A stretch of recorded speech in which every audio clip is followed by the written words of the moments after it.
प्रेम प्रकरणातून झालेल्या मारहाणीत गंभीर जखमी झालेल्या 27 वर्षीय तरुणाचा उपचारादरम्यान मृत्यू झाल्याची धक्कादायक घटना सोलापुरात घडली आहे.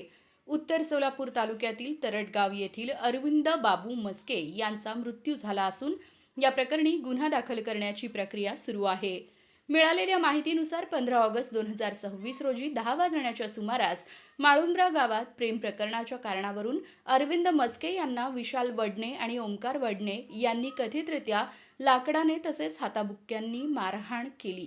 या मारहाणीत अरविंद मस्के गंभीर जखमी झाले.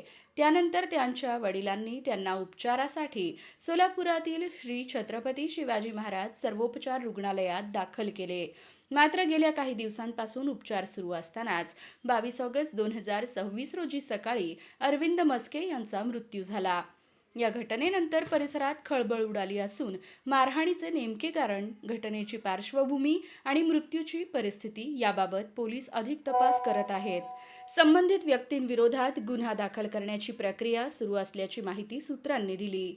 माझा भाऊ अरविंद बाळू मस्के, राहणार तरडगाव. माझा भाऊ कामानिमित्त बाहेर गेलेला होता. माळुंबऱ्यामध्ये कामानिमित्त तिकडं तुळजापूर भागात गेलेला होता. माळुंबऱ्यामध्ये त्याला गाठून मारलं. ओंकार वडणे आणि विशाल वडणे यांनी मारलेला आहे. आणि त्यांचे इतर 7-8 जण होते, त्यामध्ये साथीदार होते. मग त्यांनी काय केलं, नंतर झाडाला बेदम पहिल्या झाडाला बांधलं, तोंडाला पांघरलं, नंतर त्याला बेदम मारहाण केली. आणि नंतर बेदम मारहाण केल्यानंतर उपचारादरम्यान त्याचा मृत्यू झाला.